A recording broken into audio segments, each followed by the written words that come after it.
Price Lord. எப்படி இருக்கீங்க? சந்தோஷமா இருப்பீங்கன்னு நான் விசுவாசிக்கிறேன். இந்த நாளிலும் கர்த்தர் ஆபிரகாமுக்கு கொடுத்த அந்த வாக்குத்தத்தங்களை கர்த்தர் என்ன கொஞ்சம் அசைப்போட சொன்னார்.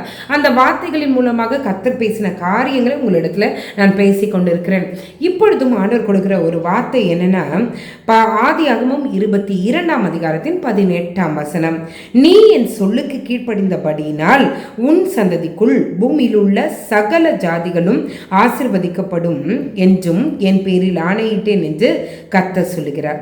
நீ என் சொல்லுக்கு கீழ்ப்படிந்தபடியினால் உன் சந்ததிக்குள் பூமியில் உள்ள சகல ஜாதிகளும் ஆசிர்வதிக்கப்படும். இப்போ நம்ம நினைக்கிறோம், ஆண்டவரே என் பிள்ளைகளை ஆசிர்வதிங்க. எல்லா பெற்றோருக்கும் அதே தான். காலையில் பிள்ளைகளோட குட்டி பிள்ளைங்களா இருந்தால் அவங்க தலையில் கை வச்சு ஜோம் பண்ணுவீங்க. இது கல்யாணம் கட்டிட்டு போனவங்களா இருந்தால் உட்காந்த இடத்துல உட்காந்து ஆண்டவரே பிள்ளைகளை ஆசிர்வதிங்க அப்படின்னு சொல்லிட்டு உட்காந்து அழுதுட்டு இருப்பீங்க. இன்னைக்கு ஆண்டவர் சொல்றாரு, அவங்க சந்ததி ஆசிர்வதிக்கப்படணும்னா நம்ம கிட்ட ஒரு காரியத்தை சரி பண்ண சொல்றாரு. என்ன சொல்றாரு? நீ என் சொல்லுக்கு கீழ்ப்படிந்தபடியினால், ஆபிரகாம் கர்த்தரின் வார்த்தைக்கு கீழ்ப்படிந்தபடியினால் உன் சந்ததிக்குள் பூமியில் உள்ள சகல ஜாதிகளும் ஆசிர்வதிக்கப்படும். ஆண்டவர் சொல்றாரு, உன் சந்ததிக்குள், உன் சந்ததி தான் இந்த பூமியில எல்லா காரியங்களிலும் ஆசீர்வாதமா இருப்பாங்கன்னு சொல்லிட்டு இந்த வார்த்தை சொல்லுகிறது. அவர்களால தான் இந்த பூமியும் சகல ஜாதிகளும் ஆசிர்வதிக்கப்படும் என்று கர்த்தர் சொல்லுகிறார். அப்போ அப்படிப்பட்ட ஆசிர்வதிக்கப்படுகிற ஆசிர்வதிக்கிற அந்த சந்ததிகளாய், ஆசிர்வாதத்தை காணுகிற சந்ததிகளாய் நம்மளுடைய பிள்ளைகளின் சந்ததிகள் இருக்க வேணும்னா முதலாவது நம்ம எப்படி இருக்கணுமா? அவருக்கு கீழ்ப்படிந்து நடக்கணும். அவருடைய சொல்லுக்கு கீழ்ப்படிந்து நடக்கணும். இந்த வருடத்துல கொஞ்சம் அசை போட்டு பார்க்கலாமே. போன வருடம் கர்த்தர் நம்ம இடத்துல பேசி செய்யாத காரியங்களை யோசிச்சு பாருங்க. அது உடனடியாக செய்யுங்க. ஆண்டவர் இந்த வருடத்தின் தொடக்கத்துல ஆண்டவர் இடத்துல நம்ம பொருத்தனைகள் நிறைய பண்ணியிருப்போம். நம்மளுக்கு சும்மா சொல்லக்கூடாது, எத்தனையோ காரியங்களை பண்ணுவோம். ஆனா இன்னைக்கு சொல்றாரு, நீ பொருத்தனை பண்றதை காட்டிலும் பண்ணாம இருக்கிறது நல்லது. பொருத்தனை பண்ணாம விட்டீங்கன்னா அதனுடைய தண்டனைகள் பெருசு.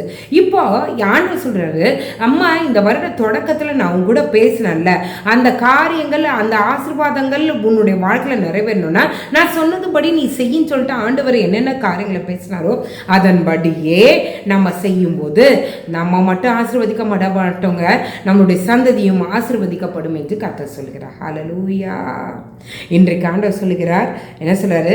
நீ என் சொல்லுக்கு கீழ்ப்படிந்தபடியினால், நம்ம கர்த்தருடைய சொல்லுக்கு கீழ்ப்படிவோம். அப்பொழுது நம்மளுடைய சந்ததிக்குள் பூமியில் உள்ள சகல ஜாதிகளும் ஆசிர்வதிக்கப்படும் என்பதில் எந்தவித ஐயமும் இல்லை. ஜெபிக்கலாமே.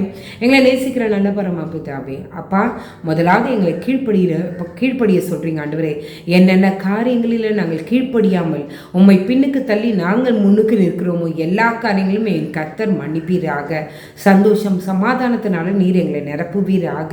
எங்களுடைய குணாதிசயங்களை நீங்கள் மாற்றுங்க. உமக்கு பிரியமான குணாதிசயங்களாய் நீர் எங்களை மாற்ற வேண்டுமா நாங்கள் ஜெபிக்கிறோம்.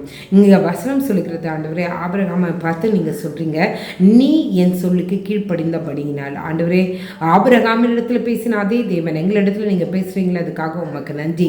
உடைய சொல்லுக்கு கீழ்ப்படிந்து நடக்கிற சந்ததிகளாய் நீர் எங்களை வைங்க ஆண்டவரே.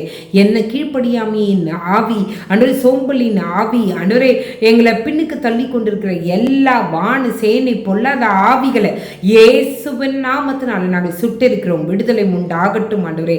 எங்களுடைய பிள்ளைகள் எங்களுடைய சத்துருக்களின் வாசலை, அவர்களுடைய சத்துருக்களின் வாசலை சுதந்திரித்துக் கொள்ள, அவர்கள் மூலமாய் இந்த சகல ஜாதிகளும் ஆசீர்வதிக்கப்பட நீங்க ஆண்டவரே எங்களுடைய பிள்ளைகளை சாட்சிகளை வைக்க வேண்டுமா நாங்கள் ஜெபிக்கிறோம் ஆண்டவரே. அப்பா, நீரே எங்களோடு இருந்து எங்களை வழி நடத்துங்க. சந்தோஷம் சமாதானம் உண்டாகட்டும் ஆண்டவரே. நீ சொன்ன வார்த்தைக்காய் உமக்கு நன்றி. காத்துக்கொள்ளும் வழி நடத்தும் மீட்பர் இயேசுவின் மூலம் ஜெபம் கேளும் நல்ல பரமபிதாவே. ஆமேன், ஆமேன், ஆமேன். God bless you.